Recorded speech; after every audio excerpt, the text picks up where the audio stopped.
చంటి సింధూర చేసిన వంటని మొత్తం టేబుల్ మీద పెట్టి అందరిని పిలుస్తాడు. ఈలోపే సింధూర అత్తయ్య గారిని పిలిచావా చంటి అని చెప్పేసి అంటూ ఉంటుంది. ఇక చాముండి వచ్చి అక్కడ నిలబడి చూస్తూ ఉంటుంది. ఏంటి సింధూర నువ్వు వంట చేసావా? నువ్వు తెచ్చిన కాఫే అత్తమ్మ తాగలేదు. ఇక వంట చేస్తే ఎలా తింటుంది అనుకున్నావు?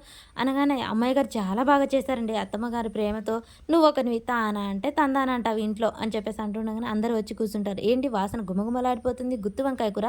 అబ్బా నాకు చాలా ఇష్టం, 4 ముద్దలు ఎగస్ట్రా తింటా ఈరోజు అని చెప్పేసి అంటూ ఉండగానే ఈరోజు వంట ఎవరు చేశారనుకున్నావు? సింధూర అమ్మాయి గారు చేశారు. ఏంటి చూస్తుంటావా వడ్డిస్తావా అని చెప్పగానే చెంచలమ్మ అక్క రాలేదేంటి అని చెప్పేసి రేణుక అడుగుతూ ఉంటుంది. ఈలోపే వస్తూ ఉంటుంది. వచ్చి కూర్చొని ఆ అత్తమ్మ రా భోజనం చేద్దు కూర్చో అని చెప్పేసి చాముండి ప్రేమగా నటిస్తూ ఉంటుంది. సింధూర వడ్డీ అయిపోయేసరికి చాముండి ఆగు సింధూర నేను వడ్డిస్తాను అత్తమ్మకు అని చెప్పేసి సింధూరని పక్కకు నెట్టేసి చాముండి వడ్డిస్తుంది. అదంతా చూసిన చెంచలమ్మ మౌనంగా చూస్తూ ఉంటుంది.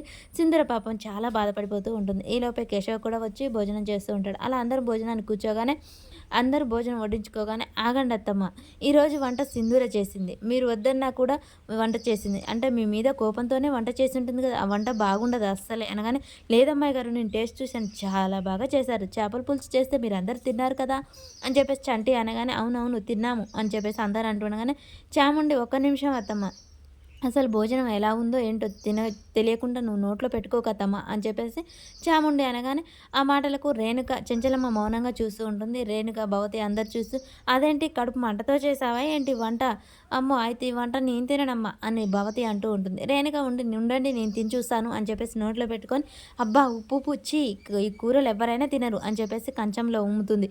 ఇక రేణుక కూడా భవతి కూడా నోట్లో పెట్టుకోగానే అబ్బా మంట మంట ఏంటి ఇంత ఘాటు, అబ్బా మంట అని చెప్పేసి వాటర్ తాగుతూ ఉంటుంది.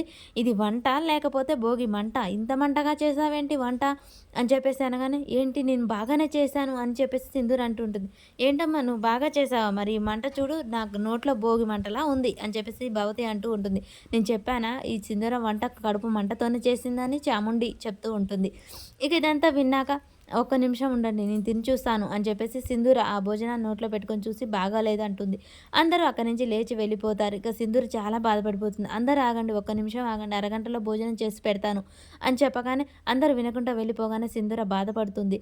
చంటి ఉండి ఏంటమ్మాయి గారు ఇలా జరిగింది, నేను చూసినప్పుడు బాగానే ఉంది కదా అని చెప్పేసి అనగానే ఇంకా సింధూర ఆలోచిస్తూ ఉంటుంది అలత్తమ్మ గురించి. అప్పుడే చాముండి అక్కడికి వచ్చి ఏంటి చాముండి వంట బాగాలేదని, వంట బాగోలేదు ఎలా అయింది ఇలా అని ఆలోచిస్తున్నావా, నాకు తెలుసు నువ్వే కదా కూరలో ఉప్పు కారం కలిపింది, అబ్బా భలే కనిపెట్టేశావే, చూడు నువ్వు ఇంట్లో నుంచి ఎంత తొందరగా వీలైతే అంత తొందరగా ఇంట్లో నుంచి వెళ్ళిపో, ఈ వంటలాగానే నీ జీవితం కూడా ఖరాబ్ అవుతుంది అర్థమవుతుందా, నువ్వంటే అసలు ఇష్టమే లేని అత్తమ్మ కోసం నువ్వు ఎందుకు ఇక్కడ ఉండాలి, ఉండాల్సిన అవసరం లేదు, నువ్వు ఇక వెళ్ళిపో, మా అత్తమ్మని నేను చూసుకోగలను అని చాముండి చెప్తూ ఉంటుంది.